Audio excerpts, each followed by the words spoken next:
தேர்தல் ஆணையம் செய்தாலும் நீங்கள் மோடி செய்ததாக சொல்லுகிறீர்கள், சென்சார் போர்டு செய்தாலும் மோடி செய்ததாக சொல்லுகிறீர்கள். என்ன முரணாக ஆகும்.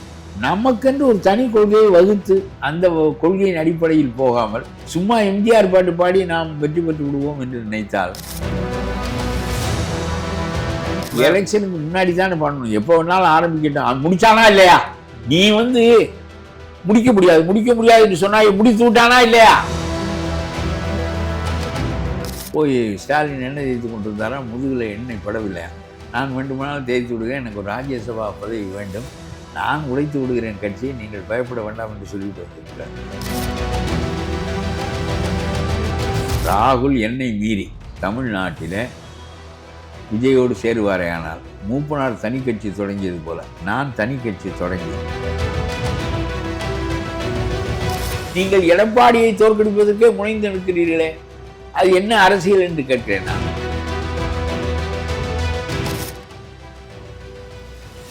வணக்கம். நம்மோடு இன்று இணைந்திருப்பவர் தமிழ்நாடு தன்னுரிமை கழகத்தின் நிறுவனர் பல கருப்பியா அவர்கள். வணக்கம் சார். அதிமுக கூட்டணியில் மிக பலமாக இருக்கும் அப்படின்லாம் சொல்லிட்டு இருந்தாங்க.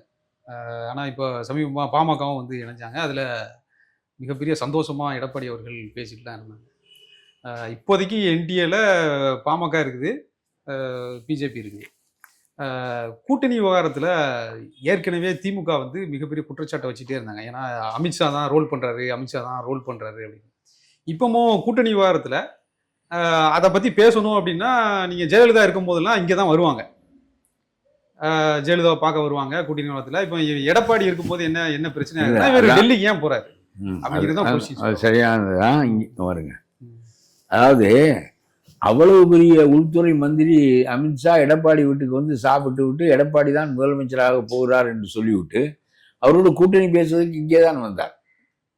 அப்புறம் ஒவ்வொரு தரமும் ஆட்சியில் இருக்கிறார்கள், அவர்கள் அரசு வேலைகளில் இருக்கிறவர்கள், நாம் போகிறோம் பேசுகிறோம். அதில் நான் என்ன சொல்கிறேன், முதல் முறையாக அமித்ஷா இங்கே சாப்பிட்டு விட்டு எடப்பாடி தான் முதலமைச்சர் என்று சொல்லிவிட்டு போன பிறகு நடைமுறையில் உள்ளதையெல்லாம் இவர் போய் பேசினார் என்ன, அவர் கேட்டால் என்ன, அதில் அவர் மந்திரியாக இருப்பவர் வருவதை விட இவர் போவது எளிது என்ற அடிப்படையில் இருக்கான். ரெண்டாவது அந்த காலத்தில் ரூலிங் பற்றி இங்கே அதிமுக தானே அப்படின்னு இருக்கும்போது அதுக்கான மரியாதையை கொடுக்கணும். இல்லை, மரியாதை என்ன மரியாதை, அதுதானே முதல் இங்கே தானே வந்தார். அவர் எடப்பாடியிடம் வந்தார், எடப்பாடி வீட்டில் சாப்பிட்டார், எடப்பாடியோடு எல்லாம் பேசிவிட்டு எடப்பாடி தான் இந்த நாட்டினுடைய முதலமைச்சர் என்று சொல்லிவிட்டு போனார். அப்புறம் போனால் வந்தால் என்ன, அதெல்லாம் இணக்கத்தை பொறுத்தது தான். அப்புறம் ஏன் போன சண்டே வந்தப்பல அமித்ஷா போய் பார்க்கலன்னு ஒரு குற்றச்சாட்டு வச்சாங்க. அதான் அதுக்கு பதிலாக அன்றைக்கு பார்க்க முடியவில்லையே இல்லை, பார்க்க முடியவில்லை என்பதற்காக டெல்லி போயிருப்பார். ஆனால் இதெல்லாம் முக்கியம் இல்லை, இதெல்லாம் சாதாரண மனிதர்களுக்கு தான். யார் முதலில் கும்பிடுவது, யார் வீட்டுக்கு யார் முதலிலே போவது என்பதெல்லாம், கும்பிடுவதிலே கூட ரொம்ப பார்க்கிறவனெல்லாம் இருக்கிறான். அவன் கும்பிட்டால் கும்பிடுவான், நம்ம முதலில் கும்பிடுவதா என்று நினைக்கிறவனெல்லாம் இருக்கிறான். அதெல்லாம் முக்கியமில்லை, காரியம் என்ன என்பதுதான் முக்கியம். ஆனால் எனக்கு இதில் ரொம்ப அற்புதமாக எடப்பாடியிடம் பிடித்த ஒன்று, அந்த பக்கம் கூட்டணி ஆட்சி என்று சொல்லிக்கொண்டே இருக்கிறார் அமித்ஷா புதுக்கோட்டையில், இவர் வேறொரு ஊரில் இருந்து தனித்து தான் ஆட்சி, கூட்டணி ஆட்சி கிடையாது என்று சொல்கிறார். ஆகவே அதில் அவர் உறுதியாக இருக்கிறார்.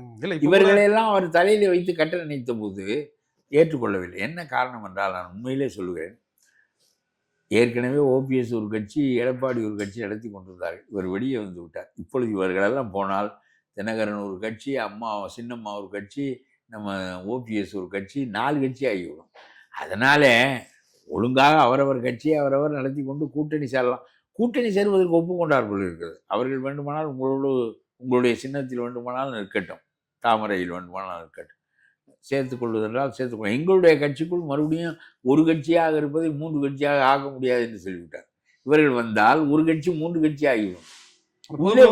இருக்க மாட்டார்களே, அந்த பொதுக்குழு கூட அப்படித்தானே பேசியிருந்தாங்க, யாரையும் உள்ள சேர்க்க மாட்டோம் அப்படின்னு. ஆமாம், அதிமுக அதுக்கு அந்த கட்சி ஏற்றுக்கொள்கிறதே. அப்படியானால் அவருடைய தலைமை வலிமையாக இருக்கிறது என்பதுதானே பொருள். இல்லை, தனிமை வலிமையா இருக்குன்னா ஏன் தொடர்ந்து போய்கிட்டே இருக்காங்க? திமுகவுக்கு போய்கிட்டு இருக்காங்க, டிவிகேக்கு போய்கிட்டு இருக்காங்க. 2 பேர் அந்த காலத்தில், அம்மா இருக்க காலத்தில் ரகுபதி போகவில்லையா, மற்றவர்கள் போகவில்லையா, அதெல்லாம் அம்மாவினுடைய பலவீனத்தை காட்டியது, இவர்களுடைய தேவையை காட்டியது, அவ்வளோதானே தவிர யார் போகவில்லை. காளிமுத்து எம்ஜிஆர் காலத்திலோ வேறு யார் காலத்திலோ கருணாநிதியிடம் வந்து விட்டார். ஒரு கட்டம் கருணாநிதியிடம் இருந்தார். பிறகு மீண்டும் அம்மாவிடம் வந்து விட்டார். ஆகவே இதெல்லாம் ஒரு 1-2 பேர் போவதும் வருவதுமாக இருப்பார்கள். அவர்கள் போவதனால் வருவதனால் ஒரு கட்சியே பாதிக்கும் என்று சொல்ல முடியாது. இல்ல இப்போ பாதிக்கும்னா, இப்போ ஏற்கனவே விஜய் வேற தன்னை வந்து எம்ஜிஆர் மாதிரி ஆக்ட் பண்ணிட்டு இருக்காரு. இவரு நம்ம செங்கோட்டையன் போனதுக்கப்புறம் அம்மா படத்தை யூஸ் பண்ணிட்டு இருக்காரு. இதுல வேற பாமக 2ஆ பிரிஞ்சு நாங்க உதயசூரியன் சின்னத்துல ஆனா நிக்கவா? நான் சொல்றேன், விஜய் வந்து எம்ஜிஆர் பாட்டு பாடி அம்மா படத்தை வச்சு அது அரசியலை தன் போக்கில் தனித்து தன்னுடைய கொள்கைகளை வைத்து நடத்த வேண்டும். ஒன்றும் இல்லாமல் அவர் என்ன செய்கிறார் என்றால், எம்ஜிஆர் பாட்டு பாடினால் எம்ஜிஆருடைய தொண்டர்களெல்லாம் நம்ம வந்து விழுவார்கள் என்று நினைக்கிறார். அதே மாதிரி அம்மாவை பற்றி பேசினால் அப்போ அதெல்லாம் அரசியல். உங்களுடைய அரசியல் என்னவோ அதை கொள்கையை பேசுங்கள். தேவர் கட்சி, தேவர் ஆளுகள் ஓட்டு போடுவதற்கு ஒரு வேலு நாச்சியார், படையாட்சிகள் ஓட்டு போடுவதற்கு ஒரு அஞ்சலை அம்மையார், அப்புறம் தாழ்த்தப்பட்டவர்கள் ஓட்டு போடுவதற்கு ஒரு அம்பேத்கர் என்று இப்படி வரிசையாக கட் அவுட்டுகளை வைத்து கட்சி நடத்துகிறாரே தவிர, அவர்களுடைய கொள்கைகளுக்காக நின்று ஒவ்வொருவரும் ஒவ்வொரு வகையான கொள்கை உடையவர்கள். முரணாக ஆகும். நமக்கென்று ஒரு தனி கொள்கையை வகுத்து அந்த கொள்கையின் அடிப்படையில் போகாமல் சும்மா எம்ஜிஆர் பாட்டு பாடி நாம் வெற்றி பெற்று விடுவோம் என்று நினைத்தால் அவருடைய இயலாமையை, அரசியல் புரியாமையை தான் அது காட்டுகிறது என்பதுதான் என்னுடைய எண்ணம். இல்லை, உங்களுக்கு அரசியல்னு வரும்போது ரெண்டு வாக்குகளை எடுக்கிறதுல அந்த மாதிரியான டாக்டிக்ஸ் யூஸ் பண்ண தானே செய்வாங்க. அதிருப்தியாக உள்ளவர்கள் வருவார்கள். 8 இலக்கிய வாக்களித்து பழக்கப்பட்டவர்கள், எம்ஜிஆரிடம் அம்மாவிடம் இருந்தவர்கள் இவருக்கு வந்து வாக்களிக்க மாட்டார்கள்.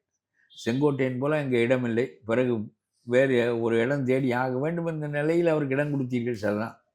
அவர் வருவதனாலே அதிமுக வந்து விடும் என்றால் மொத்தம் கொஞ்சம் பேராக இருக்கிறார்கள். செங்கோட்டையன் மாதிரி ஒரு மாவட்டத்திற்கு ஒரு ஆள் இருக்கிறார். செங்கோட்டையன் மாதிரி இவ்வளவு பேரும் போகின்ற போது அதெல்லாம் இது ரொம்ப அற்ப அரசியல். செங்கோட்டையன் போய் அங்கே என்ன செய்து விட்டார்? He is not an organiser, he is not an idealist. ரெண்டும் கிடையாது. ஒரு பெரிய கொள்கை முழக்கம் செய்கின்ற மனிதரும் கிடையாது. இன்னொரு பக்கம் அவர் பெரிய கட்டுமானங்களை வலுப்படுத்தக்கூடிய சொல்றாங்க. அதெல்லாம் கிடையாது. அவருடைய தொகுதியில் அவர் 9 தடவை வெற்றி பெற்றிருக்கிறார் அந்த கட்சியினுடைய வலிமையினால். இப்பொழுது கட்சி இல்லை, தனித்து 10வது தடவை வெற்றி பெற முடியாது. வந்து தான் ஒரு சுயேட்சையாக நின்று கூட பேசலாம். 10 பேரை அந்த கோயம்புத்தூர் மாவட்டத்தில் பல பேரை ஈர்க்கலாம். முடியவில்லை என்று எவ்வளவு பெரிய அரசியல் நடத்திவிட்டு இப்பொழுது விஜயினுடைய தலைமையில் வந்து நிற்கிறார். அவருக்கு செங்கோல் கொடுக்கிறார். இவர் அடுத்த தடவை இன்னொரு எம்ஜிஆர் என்று சொல்லி கொண்டிருக்கிறார். அதில் ஒன்றும் பயனில்லை. அந்த கட்சி வலிமையுடையதாக இருந்தால் இருக்கிறவனெல்லாம் ஆட்சியில் பங்கு கொடுக்குறேன் என்று சொன்னதுக்கு வந்து மேலே விழுந்து விடுவார். ஏங்க, இது எவ்வளவு நல்ல காரியம். ஆட்சியில் பங்கு என்பது சாதாரணமான காரியமா? திருமாவளவன் வாழ்க்கையெல்லாம் சொன்னாந்து கொண்டிருக்கிறார். இன்றைக்கு எங்களுடைய கட்சியெல்லாம் மந்திரியாவது என்று வெளிப்படையாக வெட்கம் இல்லாமல் சொல்லி கொண்டு வேறு இருப்பார். நாமே நம்முடைய கட்சியை வளர்த்து அந்த இடத்தில் அமர்த்துவது என்பது வேறு. அல்லது யாராவது பிடித்து வைத்திருக்கிற கட்சியில் நமக்கும் கொஞ்சம் இடம் கொடுத்தால் மந்திரியாக ஆகிக்கொள்வோம் என்று நினைக்கின்ற பாங்கு திருமாவளவனிடம் எத்தனையோ முறை வெளிப்பட்டிருக்கிறது. ஏன் வரமாட்டேன் என்கிறார்? என்ன நினைக்கிறார்கள் என்றால், இந்த படகை கரை சேருமா என்று தெரியவில்லை, நாமும் போய் கவிழ்ந்து விட்டால் என்ன செய்வது, இங்கே 4 இடமாவது உறுதியாக இருக்கும் என்று நினைக்கிறார்கள். இல்லை, அவங்க விஜயவே ஆர்எஸ்எஸ்லாம் பேசுகிறாங்க. அதனால தானே வரமாட்டேன்றது. விஜய் ஆர்எஸ்எஸ் என்று நான் நினைக்கவில்லை. அவருக்கு புரியவில்லை அரசியல். அவருக்கு அவ்வளோ தூரம் அரசியலில் அனுபவம் இல்லை. வாழ்நாளெல்லாம் செய்தித்தாளே படித்திருக்க மாட்டார் அவர். இப்பொழுது புதிதாக அரசியலுக்கு வந்து வசனகர்த்தாக்கள் எழுதி கொடுப்பதை அவர் பேசுகிறார். சும்மா பாயாசமா பாசிசமா என்று பேசுவதில்லை அரசியல். இந்த கட்சி என்ன செய்தது, எப்படி இந்த நாட்டை கெடுத்தது, தெளிவாக பேச வேண்டும். சும்மா ப்ரோ ப்ரோ ப்ரோ ப்ரோ என்று பேசுவதெல்லாம் பொருளற்ற பேச்சுக்கள். சும்மா பொதுவாக சங்கி என்று பேசுவதும் பாசிசம் என்று பேசுவதும் ஒரு கட்சி. நான் சொல்லுகிறேன், நான் பிஜேபிக்காரன் இல்லை. நான் ஒரு காந்தியினுடைய பின்பற்றுகின்ற தன்மையுடையவன். ஆனால் நான் சமயச்சார்பற்ற கொள்கையுடையவன் தான். ஆனால் எத்தனையோ நல்ல திட்டங்களை அவர்கள் போட்டிருக்கிறார்கள். அது நல்ல திட்டங்களும் உண்டு, நம்ம ஒப்புக்கொள்ளாத திட்டங்களும் உண்டு. எது உண்மையோ அதை நாம் பேசினால் நம்முடைய அவன் செய்த நல்லதையும் ஒத்துக்கொள்வதில்லை, மற்றதையும் பேசுவதில்லை. இவர் என்ன பேசுகிறார்? திமுக காரன் வாக்காளர் பட்டியல் திருத்தத்திற்கு அது ஒரு பித்தலாட்டம் என்று சொன்னான் என்பதற்காக இவர் 10,000 பேரை கூட்டி கொண்டு போய் போராட்டம் நடத்துகிறார். அது பித்தலாட்டமா? இப்பொழுது ஏன் எல்லாரும் வாய் மூடி கொண்டு விட்டீர்கள், ஸ்டாலின் உட்பட. முஸ்லிம்களுடைய வாக்குகளை எல்லாம் எடுத்து விடுவார்கள் என்று ஸ்டாலின் சொன்னார். எல்லாரும் எடுத்து விட்டார்களா? ஒரு வாக்கு, ஒரு முஸ்லிம்களுடைய வாக்கு, தகுதி உடையவர் நீக்கப்பட்டார் என்று வரலாறு இருக்கிறதா? இது என்ன பேச்சு? இதை இவர் பேசுகிறார், இதற்கு 10,000 பேரை கூட்டிக் கொண்டு இவர் போராட்டம் நடத்துகிறார். இவர் புரிந்து நடத்துகிறாரா இந்த போராட்டத்தை என்று நான் கேட்கிறேன். 50 ஆண்டுகளாக இந்த நாட்டில் நீங்கள் உங்கள் வீட்டில் 8 பேர் இருப்பதாக சொன்னால் 8 பேரையும் ஓட்டர் என்று பகிர்ந்து கொள்வார்கள். முன்பு அதுக்கு அடையாளம் கேட்க மாட்டார்கள், 8 பேரை எங்களை காட்டுங்கள் என்று சொல்ல மாட்டார்கள். இப்படியே கண்டபடி ஓட்டுகள் பெருகி இருந்தன. ஆதார் அட்டைகளின் காலத்திற்கு பிறகு எல்லாவற்றையும் ஒழுங்குபடுத்த வேண்டிய கட்டாயம் ஏற்பட்டது. செத்தவன் 25%, 25 லட்சம் ஒரு தொகுதியில் இருக்கிறான் என்று சொல்லுகிறார்கள். எடுக்கப்படாமலே வந்து கொண்டே இருக்கிறான். அவன் தேர்தல் ஆணையத்தோட தவறு தானே. ஆமாம், அதை செய்வதற்காக முயன்றால் அந்த அரசாங்கத்தை திட்டுகிறீர்களே, இவ்வளவு காலம் செய்ய தவறிவிட்டார்கள். நான் சொல்லுகிறேன், 25 ஆண்டுகளாக வாக்காளர் பட்டியல் ஒழுங்குபடுத்தப்படவில்லை என்றால் 15 ஆண்டுகள் காங்கிரஸ் ஆண்டு இருக்கிறது. இந்த 15 ஆண்டுகளில் ஒழுங்குபடுத்தப்படவில்லை. ஒழுங்குபடுத்த போனால் பித்தலாட்டம் என்று நீ சொன்னால் எப்படி நாம் எப்படி செய்ய முடியும்? நான் தமிழ்நாட்டில் 95 பேரை 95 லட்சம் பேரை நீக்கி விட்டார்கள். இங்கே மட்டும் நீக்கி இருந்தால் பித்தலாட்டம் என்று சொல்லலாம். குஜராத்தில் 85 லட்சம் பேரை நீக்கி இருக்கிறார்கள். உத்தரப்பிரதேசத்தில் 2.5 கோடி பேரை நீக்கி இருக்கிறார்கள். அவர்கள் ஆளுகிற மாநிலத்திலே நீக்குகிறார்கள். எதற்கு நீக்குகிறார்கள்? எல்லாம் செத்தவனெல்லாம் வந்து ஓட்டு போட்டு கொண்டு இருந்தான். ஏன் எலெக்ஷனுக்கு முன்னாடி பண்ணணும்னு தான் கேட்டாங்க. எலெக்ஷனுக்கு முன்னாடி தானே பண்ணணும். 1 இயருக்கு முன்னாடி ஆரம்பிச்சிக்கலாம். எலெக்ஷனுக்கு முன்னாடி தானே பண்ணணும். எப்போ வேணாலும் ஆரம்பிக்கட்டும். முடிச்சானா இல்லையா? நீ வந்து முடிக்க முடியாது என்று சொன்னா முடித்து விட்டானா இல்லையா? அதை விட்டு எலெக்ஷனுக்கு முன்னால் ஏன் பண்ணுங்க? ஏன் போதும் இல்ல, எலெக்ஷனுக்கு முன்னாடி தானே பண்ணணும். அதுக்கான கால அவகாசம் கொடுக்கணும். ஏன்னா இப்ப நான் கால அவகாசம் கொடுக்காதனால் விட்டு போன வாக்குகள் எத்தனை? யாராவது சொல்லட்டும். அவன் திருப்பி இவ்வளவு 10 நாள் நீடித்திருக்கிறான். உங்களுக்கு புகார் இருந்தால் வாருங்கள், உங்களுடைய வாக்குகளை பதிந்து கொள்ளுங்கள் என்று சொல்லி கடைசி வாய்ப்பும் கொடுக்குறான். ஆகவே இது போதுமானது. விறுவிறுவென்று காரியங்களை முடித்து கொண்டு போகாமல் எது செய்தாலும் இப்பொழுது செய்தால் ஏன் முன்னாடியே செய்கிறாய்? தேர்தலுக்கு முன்னால் செய்ய வேண்டியதானே, இப்பொழுது என்ன அவசரம் என்று கேட்பான். தேர்தலுக்கு முன்னால் செய்தால் ஏன் அவசரமாக செய்கிறாய், முன்னாலேயே செய்திருக்கக்கூடாதா என்று கேட்பான். முஸ்லீம்கள் வாக்குகளை நீக்கி விடுவார்கள் என்று சொன்னால் ஒரு ஆள் சொல்லு, ஒரு முஸ்லீம் வாக்குகளை நீக்கி விட்டார்கள் என்று ஒரு ஆளை காட்டு பார்க்கும். இதற்கு போய் 10,000 பேரை கூட்டிக் கொண்டு போராடுகிறாரே, இந்த விஜய்க்கு ஏதாவது அரசியல் புரிகிறதா? ஒரு ஒழுங்கான காரியம் தேர்தல் ஆணையம் செய்கிறது. எது தேர்தல் ஆணையம் செய்தாலும் நீங்கள் மோடி செய்ததாக சொல்லுகிறீர்கள், சென்சார் போர்டு செய்தாலும் மோடி செய்ததாக சொல்லுகிறீர்கள். என்ன யாரோ சென்சார் போர்டில் நீங்கள் உள்ள உறுப்பினராக இருக்கலாம், யாரும் இருக்கலாம். அது ஆளுங்கட்சிக்கு வேண்டியவர்கள் போய் சேர்ந்து விடுவார்கள். எல்லா ஆளுங்கட்சிகளும் காங்கிரஸ்காரன் தான் இருப்பான். இப்போது பிஜேபிக்காரன் இருக்கிறான் போல் இருக்குது. யாரோ ஒருவர் புகார் சொல்லியிருக்கிறார், அதன் பேரில் நிறுத்தினார்கள். கோர்ட்டுக்கு போனால் கோர்ட்டு இருக்கிறது, விடுவித்து விட்டான், முடிந்தது. படம் வெளிவரப்போகுது. இதில் என்ன பெரிய பிரச்சனை இருக்கிறது? ஆமாம் சார். இப்போ இவங்க டெல்லி போனதில் வந்து என்ன நியூஸ் வருதுன்னா, 3 அமைச்சர்கள் எங்களுக்கு கண்டிப்பாக தேவை அப்படின்னு பிஜேபி எடப்பாடி அவர்களுக்கு நெருக்கடி கொடுக்குறதா. நான் உங்களுக்கு ஒன்று சொல்லுகிறேன். எடப்பாடி அமித்ஷாவை அங்கே போய் பார்க்கிறார். இங்கே வந்தபோது பார்க்க முடியவில்லை, அவர் வருத்தப்பட்டிருக்கிறார் என்று கேள்விப்பட்டிருக்கிறார். நான் வந்தேனே, எடப்பாடி இல்லை என்று. சரி, நான் அங்கே வந்து பார்க்கிறேன். நீங்கள் வந்தபோது நான் இல்லை, நான் உங்கள் வீட்டுக்கு வந்து மரியாதை நிமித்தமாக உங்களுடைய வருத்தத்தை போகும். சரி, வந்து எடப்பாடி அங்கிருந்து கொண்டு டெல்லியில் இருந்து கொண்டு அறிக்கை விடுகிறார், நாங்கள் தனித்து தான் ஆட்சி அமைப்போம். அது சொல்வதற்கு ஒரு தைரியம் வேண்டும்ல. 3 அமைச்சர் வேண்டும், 30 அமைச்சர் வேண்டும், கேட்டுக்கொண்டே இரு. அவர் தனித்து அது ஏதாவது அமித்ஷா சொல்லுகிறாரே என்பதற்காக. ஆகவே இவர் சொல்லுகிறார், பயந்து காலை கழுவுகிறார்கள் என்று சொல்கிறார். காலை கழுவுவது உங்களுடைய புத்தி. இந்திரா காந்தி உங்களை சிறையில் வைத்து உங்களை நொறுக்கி அள்ளிய பிறகு 2 ஆண்டுகள் கழித்து வேறு நாதியே இல்லாமல் இந்திரா காந்தியிடம் போய் சரணடைந்து சர்க்காரியா கமிஷனுடைய அந்த தீர்ப்பு வந்து விடாதபடி அம்மாவிடம் கேட்டு அது நீக்கி கொள்ளப்பட்டது. நீ காலில் விழுந்தாயா, இவன் விழுந்தானா? நான் சொல்கிறேன், சர்க்காரியா கமிஷன் எப்படி நீக்கப்பட்டது? அது இந்திரா காந்தி போட்டது. 2.5 ஆண்டுகள் ஜனதா ஆண்டு முடிந்து விட்டது. ஜனதாவினுடைய ஆட்சியில் மொரார்ஜி தேசாய் நீக்க மறுத்து விட்டார். இந்த ஊழல் குற்றச்சாட்டுகளை நீக்க மறுத்து விட்டார். அது that is not my business, law will take its own course என்று மொரார்ஜி சொல்லிவிட்டார். ஜெயபிரகாஷ் நாராயணன் சிபாரிசு கடிதம் வாங்கி கொண்டு போனார் நம்முடைய கருணாநிதி. இதெல்லாம் வரலாறு. நான் இளைஞனாக இருந்த காலத்து அரசியல் இது. ஜெயபிரகாஷ் நாராயணன் ஜெயபிரகாஷ் நாராயணன் தான் மொரார்ஜி தேசாயை பிரதம மந்திரியாக ஆக்கியவர். அவர் கொடுத்த கடிதத்தையே தூக்கி போட்டு விட்டார் Morarji. Law will take its own course, I cannot interfere in all these matters என்று சொல்லிவிட்டார். அப்புறம் இந்திரா காந்தியிடம் போய், இந்திரா காந்திக்கும் மீண்டும் ஒரு இடைவெளிக்கு பிறகு ஆட்சிக்கு வர வேண்டிய கட்டாயம் இருந்தது. ஆகவே மறுபடியும் எம்ஜிஆர் அந்த சமயத்தில் கொஞ்சம் உழட்டலாக இருந்தார்.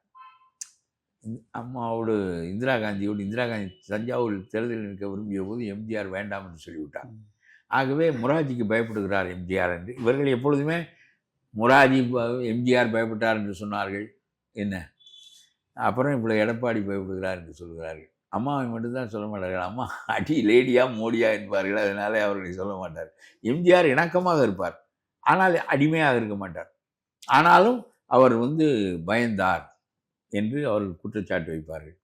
அதனாலே அதற்கு பிறகு காங்கிரஸும் திமுகவும் கூட்டு சேர்ந்து சர்க்காரியா கமிஷன் அந்த நடவடிக்கையை நிறுத்தி வைத்து கொண்டார். அப்பொழுது யார் காலில் யார் விழுந்தார்கள்? உன்னுடைய தேவைக்கு நீ போய் விழுந்தாயா? இல்லை, இந்திரா காந்தி இல்லை நான் வணங்கி உன்னுடைய வழக்கை வாபஸ் பெற்றுக் கொள்கிறேன் என்று சொன்னார்கள். எடப்பாடி என்றால் உடனே உங்களுக்கு இப்படியே சொல்லி ஒரு தோற்றத்தை ஏற்படுத்துவது. ஆனால் அவர் எப்போ சொல்ல வேண்டுமோ அப்போ சரியாக பேசுகிறார். ஆனால் அமித்ஷாவும் அந்த ஞாயிற்றுக்கிழமை வந்தப்ப என்டிஏ கூட்டணி எங்க தலைமையில் அமித்ஷா எங்கே புரிவதற்கு தயாராக இருந்தால் ஒருவன் குதிரை ஏறுவான். நீங்கள் 3 மந்திரி வேண்டும் 6 மந்திரி வேண்டும் சொல்லிக்கொண்டே இருங்க. கடைசியில் நான் என்னை கூட்டி சேர்த்து கொண்டால் போதும் என்று வருவார்கள். இதெல்லாம் சும்மா பேச்சு. இப்போ அன்புமணி வந்தார், நேர எடப்பாடியை பார்த்து தானே சேர்க்கிறார். இல்லை, அதான் இப்போ அவங்க கூட்டணியில் அவங்க வாக்குகள் சிதறதுக்கான வாய்ப்பு தானே இருக்குது. அவங்களால ஏதாவது பிரயோஜனம் இருக்குது? அது எனக்கு தெரியாது. தேர்தல் முடிந்தால் தான் தெரியும். ஆனால் அன்புமணியிடம் கட்சி இருக்கிறது என்று சொல்லுகிறார்கள். எனக்கு தெரியாது அதை பற்றி. ஆனால் என்னுடைய கருத்து, ராம்தாஸ் தவறுதலாக, ராம்தாஸ் யாரிடம் வேண்டுமானாலும் போய் சேரட்டும். ஆனால் தவறுதலாக திமுகவிடம் இனிமேல் போய், திமுக ஒரு அழிவு சக்தி, அது இறக்கப்பட வேண்டிய சக்தி. நீங்கள் எப்பொழுதுமே அப்படி இல்லை. நான் சொல்லுகிறேன், தகப்பனும் மகன் கூட 2 பேரும் இதில் கூட்டணியாக இருக்கலாம். என்ன தப்பாக போய்விட்டது. இல்லை, ஜி.கே. மணி அவர்கள்லாம் உதயசூரியன் சின்னத்தில் நிற்க போகிறதா தகவல் வருது. ஓபிஎஸ்ஸே உதயசூரியன் தான் நிற்பார் என்று சொல்லி கொண்டிருக்கிறார்கள். அவருடைய கட்சிக்காரர்கள் சொல்கிறார்களாம், ஐயோ போகிறது போகையில் மறுபடியும் விஜயோடு சேர்ந்து நம்ம மறுபடியும் வீதிக்கு தானே வரணும், அவர் ஆட்சிக்கு விடுவாரா என்ன? ஒரு பெயர் நாட்டில் விஜய் ஆட்சிக்கு வருவார் என்று நம்பி கூட்டணிக்கு வரவில்லையே. எவனா வந்திருக்கிறானா இதுவரையிலும்? காங்கிரஸ் வருகிறான், காங்கிரஸ் அந்த பக்கம் இவரை மிரட்டி இடங்களை கூடுதலாக வாங்குவதற்கு அவன் முயலுகிறானே தவிர, இவரிடம் வருவது என்றால் வந்துவிட வேண்டியதானே. அது என்ன, காங்கிரஸ் தனித்த தலைமையுடைய கட்சி தானே. நேர வா விஜயிடம் சேர வேண்டியதானே. சேரவில்லையே. இப்படியே சொல்லி அங்கே போய்விடுவேன். இன்னும் நீ தானா மாப்பிள்ள, அந்த அடுத்த வீதியில் ஒருத்தன் என்னை கட்டிக்கணும்னு இந்த வீதியில் தவம் இருக்கான்னு காட்டி கொண்டிருந்தால் இன்னொருவனும் நின்றால் அவன் கட்டினாலும் கட்டிக்கிட்டுருவான், நாமே கட்டிக்கிட்டுருவோம் நினைக்கிறது மாதிரி இப்போ திமுக காரனை மிரட்டுறதுக்கு அவர்கள் அதை விஜயை பயன்படுத்தினார்களே தவிர உண்மையிலே விஜயிடம் வரமாட்டார்கள். வந்தாலும் பானா சிதம்பரம் சொல்லிவிட்டார். அவர் ஒரு தூரம் போயிருக்கிறார். ஸ்டாலின் காங்கிரஸில் சொல்கிறேன். பானா சிதம்பரம் போனாராம். போய் ஸ்டாலின் எண்ணெய் தேய்த்து கொண்டிருந்தாராம். முதுகில் எண்ணெய் படவில்லையா. நான் வேண்டுமானாலும் தேய்த்து விடுகிறேன், எனக்கு ஒரு ராஜ்யசபா பதவி வேண்டும், நான் உடைத்து விடுகிறேன் கட்சியை, நீங்கள் பயப்பட வேண்டாம் என்று சொல்லிவிட்டு வந்திருக்கிறார். ராகுல் என்னை மீறி தமிழ்நாட்டில் விஜயோடு சேருவாரேயானால் மூப்பனார் தனி கட்சி தொடங்கியது போல் நான் தனி கட்சி தொடங்கி, அந்த கட்சி வளர்கிறது வளரவில்லை என்பதெல்லாம் அப்புறம், அதுக்கு ஒரு 10 இடம் வாங்கி உடைந்தது காங்கிரஸ் என்பது போல் ஒரு பலவீனமான தோற்றத்தை ஏற்படுத்தி நான் செய்கிறேன். ஆகவே சிதம்பரம் நிச்சயமாக விஜயோடு வருகின்ற நிலைமை ஏற்பட்டால் காங்கிரஸ் 2ஆகத்தான் வரும். ஒரு பகுதி திமுகவோடு இருக்கும், ஒரு பகுதி விஜயோடு இருக்கும். விஜய்க்கும் பயனில்லை, திமுகவுக்கும் பயனில்லை. ஆனால் இந்த ஜனநாயகம் படம் தடைப்பட்டதுக்கெல்லாம் ஒட்டுமொத்தமாக தமிழ் குரல் பார்த்தீங்கன்னா அது காங்கிரஸ்ல இருந்து தான் வந்திருக்கு. ஆமாம், அதான் ஒரு பகுதியினர் அழைக்கிறார்கள். இந்த பக்கம் போனால்தான் கூடுதல் இடம் வாங்கலாம்.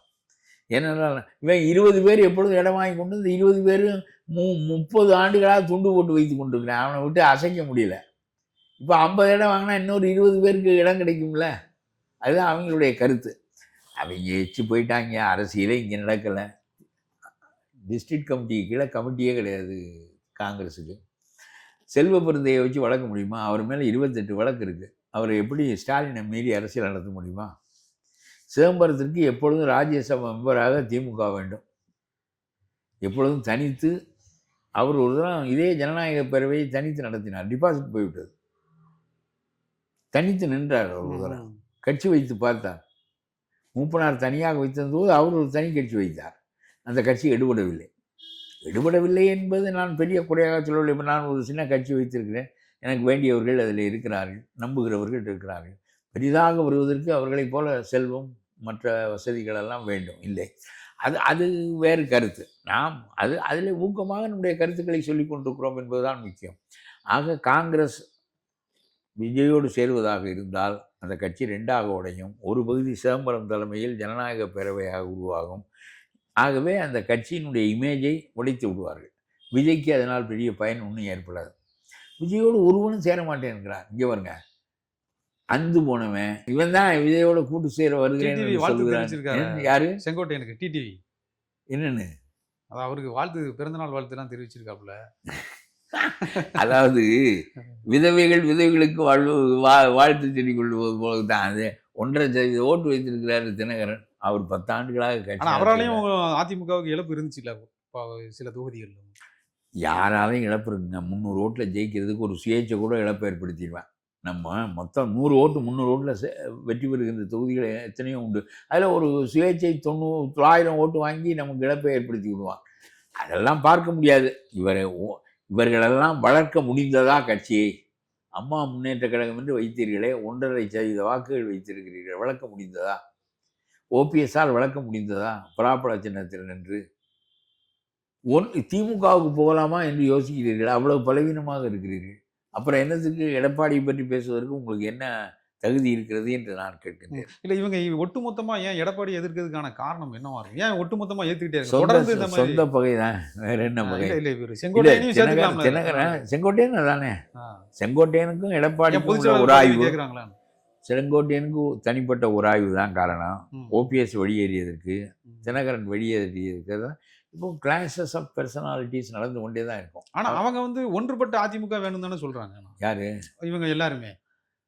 சசிகலாவா இருக்கட்டும், டிடிவியா இருக்கட்டும், இவங்க எல்லாருமே ஒன்றுபட்ட அதிமுக வேணும் தானே சொல்றாங்க. இல்லை வேற எதுவும் மைய ஓட்டம் இருக்குமான்னு? ஒன்றுபட்ட அது 4 திமுக வரும். இவர்கள் உள்ளே வந்தால் அது இப்போ ஒரு அதிமுகவாக இருக்கிறது. எடப்பாடி அதிமுக தான் அதிமுக. இவர்கள் உள்ளே போனால் ஆளுக்கு ஒரு அதிமுகவை உண்டாக்குவார்கள். அவர் பயப்படுகிறார். தேவையில்லாமல் ஒரு கட்சியாக இருப்பது நல்லது தானே. இவர்களால் என்ன பெரிதாக வாக்கு வாங்கி, இவர்கள் எம்பிக்கு நின்றார்களே, என்ன வாக்கு பெற்றார்கள்? தினகரன் 2 இடம் வாங்கி நின்றார், இவர் 1 இடம் வாங்கி நின்றார். இவர்கள் தனிப்பட்ட முறையிலாக வெல்ல வேண்டுமா இல்லையா? அவங்க தொகுதியில் அவர்கள் தொகுதியில் வெல்ல வேண்டுமா இல்லையா? ஒரு நாட்டினுடைய முதலமைச்சராக இருந்திருக்கிறேன் என்று சொல்கிறீர்கள். ஒரு தொகுதியிலாவது வெல்ல வேண்டுமா இல்லையா? வெல்ல முடியவில்லையே. அதிமுகவை தோற்கடித்தோம் என்று பெருமை பேசுவதில் என்ன பொருள் இருக்கிறது என்று கேட்கிறேன். திமுகவை அல்லவா தோற்கடிக்க வேண்டும்? திமுக அல்லவா மக்களுக்கு எதிரான தீய சக்தி? எடப்பாடி உனக்கு எதிரானவரே தவிர நாட்டுக்கு எதிரானவர் இல்லையே. நாட்டுக்கு எதிரானவன் திமுக என்று அடையாளம் காட்டப்பட்டது, எம்ஜிஆர் அடையாளம் காட்டப்பட்டது உங்களுக்கு தானே. நீங்கள் எடப்பாடியை தோற்கடிப்பதற்கே முனைந்து நிற்கிறீர்களே, அது என்ன அரசியல் என்று கேட்கிறேன் நான். அவரை பிடிக்கவில்லை, வெளியே வந்து விட்டீர்கள். சொந்த கட்சியை வளர்த்துக் கொள்ளுங்கள். அதை விட்டு எடப்பாடியை ஒன்றுமில்லாமல் ஆக்கி விடுவோம் என்பதே உங்களுடைய நோக்கமானால் இது ஸ்டாலினுக்கு நல்லதா கெட்டதா? யார் முறியடிக்கப்பட வேண்டியவர்கள், ஸ்டாலினா எடப்பாடியா? இது முதலிலே புரியவில்லை என்றால் எதற்கு அரசியல் நடத்துகிறாய்? உங்களோட கருத்துக்களை மிக தெளிவாக முன் வச்சதுக்கு ரொம்ப நன்றி சார்.